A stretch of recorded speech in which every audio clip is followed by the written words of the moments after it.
ចាជំរាបសួរបងប្អូនទាំងអស់គ្នាថ្ងៃនេះខ្ញុំចង់មកចែកម្លែកនៅការស្គាល់ខ្លួនឯងណាបងប្អូនចាតើបងប្អូនអ្នកខ្លះដែលគាត់យល់ពីអត្ថន័យដែលពាក្យថាស្គាល់ខ្លួនឯងចាបើសិនជាបងប្អូនស្ដាប់វីដេអូនេះហើយបងប្អូនគិតថា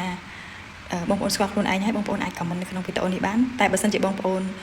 គិតថាបងប្អូនអត់ទាន់យល់ពីពាក្យថាស្គាល់ខ្លួនឯងទេក៏បងប្អូនអាច comment ចូលក្នុងវីដេអូនេះបានដូចគ្នាចាថ្ងៃនេះខ្ញុំចង់មកចែករំលែកនៅពាក្យថាស្គាល់ខ្លួនឯងបងប្អូនទាំងអស់គ្នាចាអញ្ចឹងការស្គាល់ខ្លួនឯងគឺវាពិតជាពិបាកបើសិនជាបងប្អូនអត់ដឹងអត្ថន័យការស្គាល់ខ្លួនឯងចាតែនៅពេលដែលបងប្អូនដឹងហើយបងប្អូននឹងយល់ការពិតស្គាល់ខ្លួនឯងគឺវាងាយស្រួលខ្លាំងបំផុតដែលយើងមិនបាច់ទៅតាមអ្នកណាទាំងអស់ចាខ្ញុំចង់មានន័យថាយើងមិនបាច់តាមអ្វីដែលគេនិយាយយើងទៅតាមគេដែលយើងមិនមានភាពជឿជាក់ខ្លួនឯងដែលយើងមិនមានភាពច្បាស់លាស់ជាខ្លួនឯងអត់តែគេបបួលទៅណាយើងទៅនឹងគេនិយាយមិនគឺយើងជឿទៅលើតាមគំនិតរបស់គេចាយើងអត់បានចាប់អារម្មណ៍នឹងស្គាល់ខ្លួនឯងថាគំនិតខ្លួនឯងការគិតរបស់យើងចង់បានអីទេចាអញ្ចឹងខ្ញុំចូលវិធានបទការស្គាល់ខ្លួនឯងចាទី1ការស្គាល់ខ្លួនឯងគឺបងប្អូនព្រះចាសួរខ្លួនឯងថាខ្លួនឯងចង់បានអីខ្លួនឯងចូលចិត្តអីខ្លួនឯងជាអ្នកណាគេខ្លួនឯងឈ្មោះអីចាបងប្អូនត្រូវមានសំណួរសួរខ្លួនឯងសិនចាខណៈដែលបងប្អូនស្គាល់ខ្លួនឯងគឺបងប្អូនអត់ហត់ណាចង់និយាយថាយើងអត់ហត់នឹងធ្វើរឿងដែលយើងមិនចង់ធ្វើចា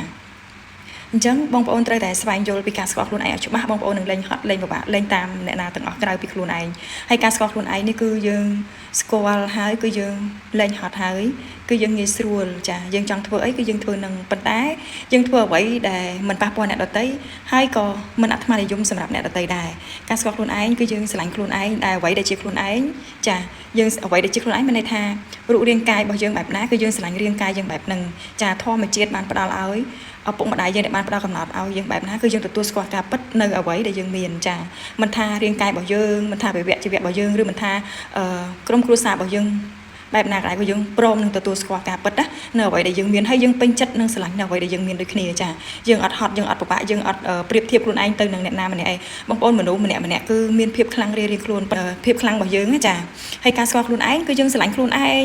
ស្រឡាញ់មុខរបររបស់យើងស្រឡាញ់ក្រុមគ្រួសាររបស់យើងអត់ហត់យើងអត់ពិបាកទៅដេញតាមជីវិតរបស់អ្នកដទៃគឺយើងធ្វើអ្វីដែលយើងចង់ធ្វើយើងពេញចិត្តរីករាយនៅអ្វីដែលយើងមានចាគឺសប្បាយចិត្តខ្លាំងមែនតើនៅពេលដែលយើងបានស្គាល់ខ្លួនឯងពិតណាចាអញ្ចឹងការចែករំលែកនេះគឺខ្ញុំបានចែករំលែកដល់បងប្អូនទាំងអស់គ្នាប៉ុណ្ណឹងចាបើសិនជាបងប្អូនឆ្ងល់ឬក៏ចង់សួរបន្ថែមបងប្អូនអាច comment នៅក្នុងវីដេអូនេះបានហើយបើសិនជាការចែករំលែករបស់ខ្ញុំមានចំណុចខ្វះខាតត្រង់ណាមួយក៏សូមខន្តីអភ័យទោសពីបងប្អូនទាំងអស់គ្នាដែលបានមើលវីដេអូនេះផងដែរចាអ្វីដែលខ្ញុំបានចែករំលែកគឺខ្ញុំបានឆ្លងកាត់ហើយខ្ញុំបានដឹងបានយល់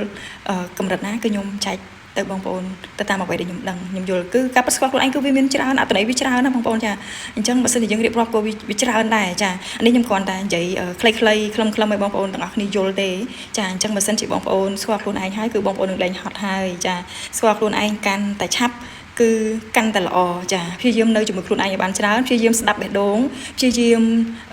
ប្រើចិត្តនិងខួរក្បាលនៅជាមួយខ្លួនឯងព្យាយាមពេលវេលាទៅយើងនៅជាមួយខ្លួនឯងយើងនឹងស្ដាប់ឮបេះដូងស្ដាប់នៅខួរក្បាលយើងថាចិត្តយើងចង់បានអី